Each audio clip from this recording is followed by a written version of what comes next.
देखो ये कंपनी काफ़ी महत्वपूर्ण भी है क्योंकि इसका जो गठन है ना, ये किसके शासन में हुआ था?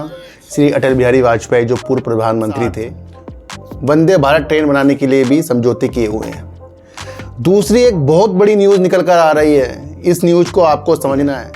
मोदी जी के शासन में रेलवे को इस तरीके से हम देख रहे हैं कि आधुनिकीकरण, रेलवे स्टेशन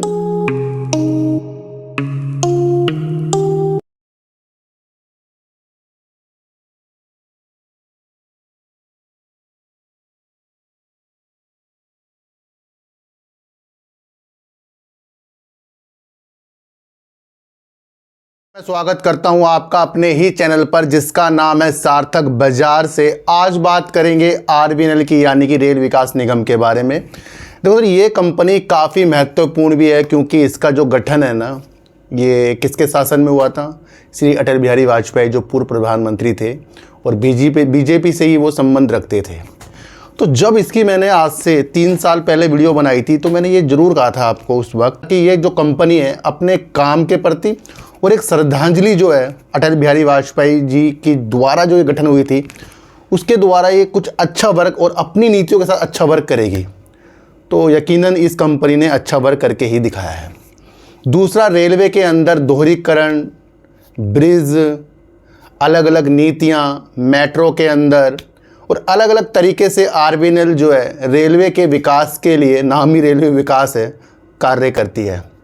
मोदी जी के शासन में रेलवे को इस तरीके से हम देख रहे हैं कि आधुनिकीकरण, रेलवे स्टेशन हमें लगते हैं कि भैया एयरपोर्ट जैसे लग रहे हैं, और रेल की तरफ आपको वंदे भारत ट्रेन और दूसरा आपको बुलेट ट्रेन की नीतियाँ भी देखने को मिल रही है। रेलवे विकास निगम यानी आरबीएनएल ने रूस की एक कंपनी के साथ वंदे भारत ट्रेन बनाने के लिए भी समझौते किए हुए हैं। दूसरी एक बहुत बड़ी न्यूज़ निकल कर आ रही है, इस न्यूज़ को आपको समझना है कि आरबीएनएल की 4 बड़ी योजना यानी परियोजनाएं जो चालू है, 4 बड़ी परियोजनाएं जो चालू है उसके अंदर इसने परमाणु ऊर्जा यानी कि परमाणु से जो बिजली बनती है उसको लेने के लिए रूसी कंपनी के साथ समझौते किए हैं।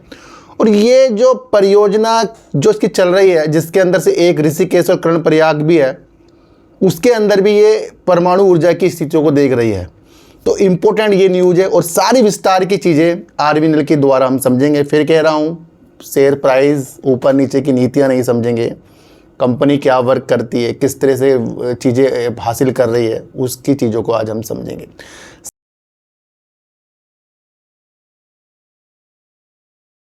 सबसे पहले समझते हैं रेल विकास निगम लिमिटेड। आरबीएनएल एक भारतीय सार्वजनिक यानी कि सरकारी क्षेत्र का उपक्रम है जो रेल मंत्रालय की निर्माण शाखा के रूप में काम करता है, जो रेलवे इंफ्रास्ट्रक्चर परियोजनाओं जैसे नई लाइनों, दोहरीकरण, गेज परिवर्तन, रेलवे विद्युतीकरण, मेट्रो परियोजना, ब्रिज निर्माण आदि का विकास करता है।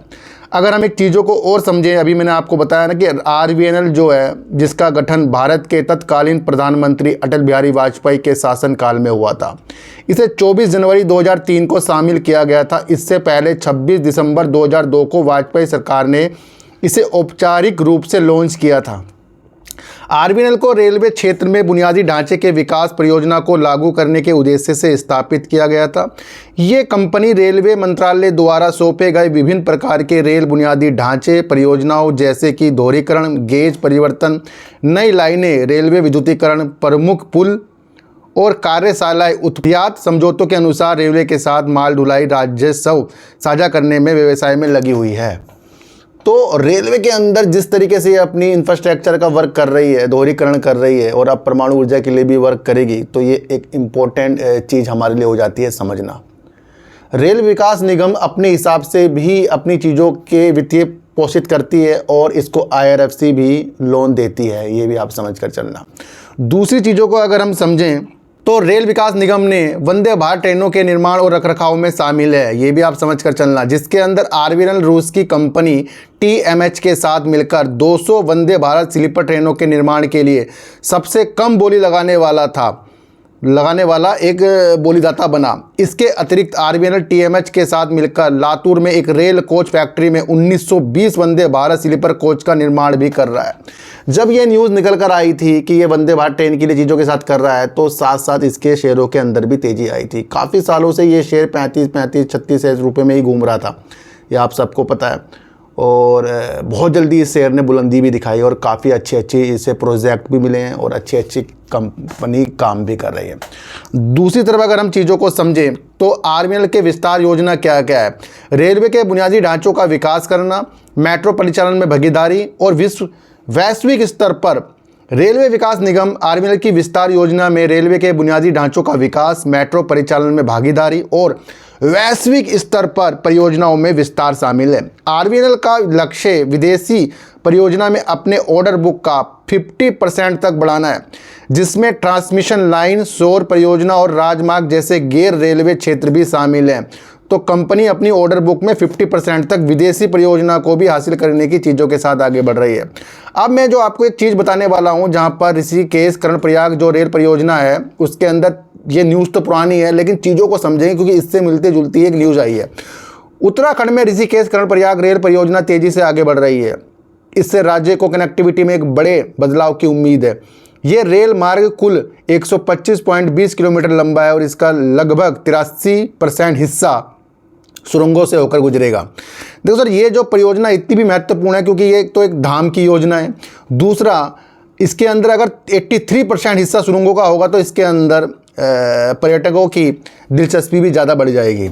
इस परियोजना में सुरंग बनाई जा रही है जिसके कुल लंबाई 104 किलोमीटर होगी। दूसरी चीज़ अगर हम और चीज़ समझें तो ये जो ऋषिकेश कर्णप्रयाग परियोजना कर कौन रहा है। आरबीएनएल के बयान में कहा गया कि ऋषिकेश कर्णप्रयाग योजना, जिसमें आरबीएनएल द्वारा अवधारणा से लेकर कमीशन तक की क्रियान्वित किया गया है, यानी कि ये आरबीएनएल की एक परियोजना है चालू, का उद्देश्य 5 हिमालय जिलों के देवप्रयाग, श्रीनगर, रुद्रप्रयाग, गोचर और कर्णप्रयाग जैसे प्रमुख शहरों को जोड़कर क्षेत्रीय संपर्क में बदलाव लाना है। इस तरह की ये परियोजना है जहाँ पर ये 5 मार्गों को जो ये जोड़ेगा, वहाँ पर पहले तो कोई रेलवे चीज़ें नहीं थी, ये रेल विकास निगम ही चीज़ों को कर रहा है, तो ये इम्पोर्टेंट हो जाता है। थोड़ा सा अगर हम और समझें, ऋषिकेश कर्णप्रयाग रेल प्रोजेक्ट पर बड़ा अपडेट पता चलाया गया है कि कब पूरा होगा बची 7 सुरंगों का काम। Rishikesh Karnaprayag rail project, Rishikesh Karnaprayag rail line परियोजना में 46 में से 39 सुरंगों को पूरा काम हो चुका है। रेल विकास निगम ने बाकी बची 7 सुरंगों को मार्च 2026 तक पूरा करने का लक्ष्य रखा है। इस परियोजना में मुख्य सुरंगों के साथ निकासी सुरंगों का भी निर्माण किया जा रहा है, जो सामरिक दृष्टि से महत्वपूर्ण है। न्यूज़ कब की है? 7 जून 2025 की ये न्यूज़ है। और अब उस न्यूज़ को समझेंगे जिसमें आरबीएनएल की जो 4 चालू परियोजनाएं हैं उसके अंदर वो परमाणु ऊर्जा के लिए क्या करने वाला है।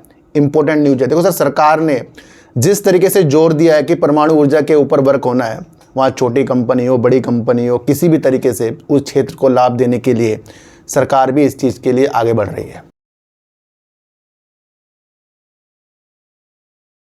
और अब वो चीज़ को हम समझेंगे जहाँ पर आज जिस वजह से मैंने इसकी भी वीडियो बनाई है, थोड़ा सा किसी मेरे प्यारे सब्सक्राइबर ने भी कहा था इसके ऊपर वीडियो बनाने के लिए। देखो सर, इसकी 4 बड़ी परियोजनाएं चल रही हैं जो चालू अवस्था में हैं। उसके अंदर बिजली की कनेक्टिविटी जोड़ने के लिए परमाणु की स्थितियां जोड़ रहा है, परमाणु ऊर्जा की स्थितियां जोड़ रहा है। क्या न्यूज़ है, इस न्यूज़ को गहराई से समझना। आरबीएनएल अपनी 4 बड़ी रेलवे परियोजना के लिए परमाणु रिएक्टर बनाने हेतु रूस की रोसाटोम के साथ बातचीत कर रही है। रोसाटोम ने इन 4 रेलवे परियोजना के लिए 55 मेगावाट की कुल 8 SMR बनाने का प्रस्ताव दिया है। देखो सर, जो ये चीज़ें हैं ना, जो SMR है, ये छोटे स्केल में परमाणु ऊर्जा की विधियाँ करते हैं जो कम जगह भी घेरता है। दूसरी चीज़ अगर हम और समझें तो आरबीएनएल के एक वरिष्ठ अधिकारी ने बताया कि इस संबंध में रूसी कंपनी के साथ गुरुवार को बैठक हुई। उन्होंने आगे कहा कि परमाणु ऊर्जा की ओर बढ़ना इस साल के बजट की घोषणा का हिस्सा है, जिसमें जीवाश्म ईंधन पर निर्भरता कम करने के लिए SMR विकसित करने और 2030 तक नेट जीरो हासिल करने के भारतीय रेलवे के लक्ष्य का हिस्सा है। ये ऋषिकेश कर्णप्रयाग लाइन सहित अपनी 4 चालू मेगा परियोजना की ऊर्जा आवश्यकताओं को पूरा करने के लिए छोटे मॉड्यूल रिएक्टर SMR बनाने के लिए रूस की सरकारी स्वामित्व वाली परमाणु ऊर्जा कंपनी रोसाटोम के साथ बातचीत कर रही है। देखो सर, मैंने आपको कहा ना ऋषिकेश कर्णप्रयाग के लिए भी चीज़ें कर रहा है, तो ये न्यूज़ इसलिए मैंने आपको बताई है। आरबीआई के निदेशक संचालन MP सिंह ने बताया कि इस संबंध में रूसी कंपनी के साथ गुरुवार को बैठक हुई। उन्होंने आगे कहा कि परमाणु ऊर्जा की ओर कदम बढ़ाना इस साल के बजट में जीवाश्म ईंधन पर निर्भरता कम करने के लिए SMR विकसित करने की घोषणा और भारतीय रेलवे के 2030 तक नेट जीरो हासिल करने की लक्ष्य का हिस्सा है। SMR उन्नत परमाणु रिएक्टर है जिनकी बिजली क्षमता 300 मेगावाट प्रति यूनिट तक है और इन्हें स्थापित करने के लिए कम क्षेत्र की आवश्यकता भी होती है, तो ये बेहतरीन चीज़ है। अधिकारियों ने कहा कि SMR आरबीएल की ऊर्जा क्षेत्र में अपनी रुचि और कार्य का विस्तार करने की योजना का भी हिस्सा हो रहा है। यहाँ से ये चीज़ें पता लग रही हैं कि अगर ये 4 अपनी चालू जो इसकी परियोजना है, बड़ी परियोजना है, उसके अंदर ये परमाणु ऊर्जा के लिए रूस की कंपनी से अगर ये चीज़ें कर रहा है तो आगे भी ये और अपनी परियोजना जो चल रही है जो है उसके अंदर भी ये इस तरीके की चीज़ें के लिए परमाणु ऊर्जा की चीज़ों को आगे बढ़ाएगा। दूसरा, इसकी और भी सहायक कंपनी है जो अच्छा खासा भी वर्क कर रही हैं।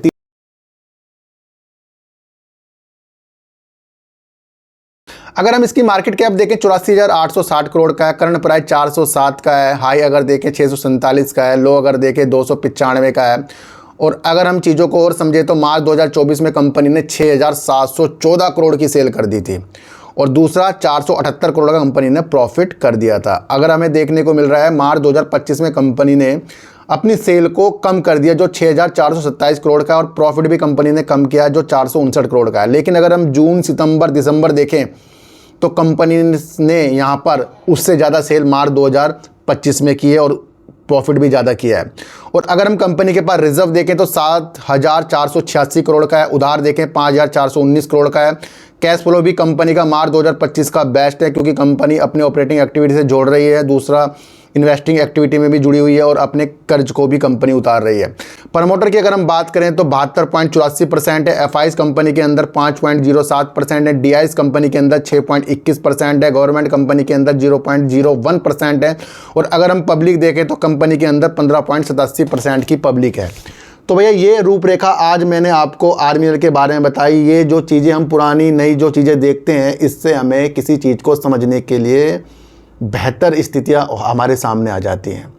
अगर आपके सामने कोई कामयाब व्यक्ति आपके सामने आ रहा है और आप उसके साथ कुछ काम करने जा रहे हो तो आप उसकी बीती चीज़ भी देखोगे कि पीछे इसने करा क्या है जो इतना कामयाब ये बन गया है ना, और आगे की परियोजना उसकी क्या है। शेयर बाज़ार अलग नीति है जहाँ पर हम कंपनियों की एनालाइज सिर्फ लेटेस्ट न्यूज़ के साथ नहीं कर सकते। लेटेस्ट न्यूज़ के साथ जो करंट न्यूज़ आती है उससे तो कंपनी के 1-2 दिन का पता लगता है। बीती न्यूज़ और करंट न्यूज़ जो होती है उसका फ्यूचर दिखाती है। जिस दिन आप शेयर बाज़ार को उस नीतियों से यानी कि एक काम की नीतियों से समझने से लग गए कि भैया डिविडेंड भी मिलता है, यहाँ अलग अलग नीतियाँ भी हैं, बोनस भी हैं, है ना, इन्वेस्टमेंट की अलग अलग चीज़ें हैं, तो यकीनन एक शुद्ध कार्य हम कर रहे हैं।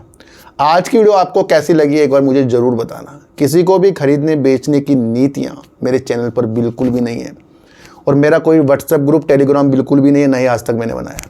आज की वीडियो आपको कैसी लगी एक बार मुझे ज़रूर बताना। तो उसे चींटी को आटा दीजिए, गाय को रोटी दीजिए और अपने बच्चों को ज़्यादा से ज़्यादा प्यार कीजिए क्योंकि बच्चे ही आपकी मासूमियत से किस्मत पलटेंगे। तो फिर मिलेंगे आपसे नई वीडियो के साथ, जब तक के लिए नमस्कार।